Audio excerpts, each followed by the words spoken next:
আমরা জাতির শাসক হব না, সেবক হব, এই স্লোগানে নাটোর ২ সদর নলডাঙ্গা আসনে জামায়াতে ইসলামীর প্রার্থী অধ্যাপক ইউনুস আলী স্বচ্ছ, মানবিক, দুর্নীতিমুক্ত ও ইনসাফ ভিত্তিক নতুন ও সমৃদ্ধ নাটোর গড়ার প্রত্যয়ে নির্বাচনী ইশতেহার ঘোষণা করেছেন।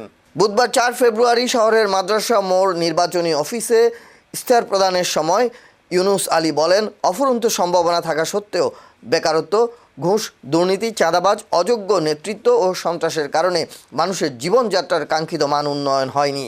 ইশতেহার প্রদান অনুষ্ঠানে নাটোর জেলা জামায়াতের আমির ও কেন্দ্রীয় কর্মপরিষদ সদস্য ডক্টর মীর নুরুল ইসলাম, জেলা নায়েবে আমির অধ্যক্ষ দেলাওয়ার হোসেন খান, জেলা সেক্রেটারি অধ্যাপক সাদিকুর রহমান এবং সহকারী সেক্রেটারি ও নির্বাচন পরিচালনা কমিটির পরিচালক আতিকুল ইসলাম রাসেল, অর্থ সম্পাদক অধ্যাপক ফজলুর রহমান, শহর আমির রাশেদুল ইসলাম রাশেদ ও সেক্রেটারি প্রভাষক আলী আল মাসুদ মিলন সহ বিভিন্ন পর্যায়ের নেতৃবৃন্দ উপস্থিত ছিলেন।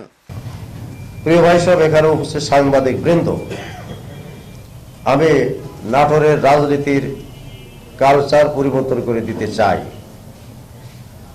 আপনারা এটা থিওরি, মানুষের থিওরি এবং প্র্যাকটিসে ফার ডিফারেন্স থাকে। আমি যে কথাগুলো বলছি আল্লাহর মেহেরবানিতে সেটা বাস্তবায়ন করবো ইনশাল্লাহ। আপনারা সবাই আমাকে সহযোগিতা করবেন।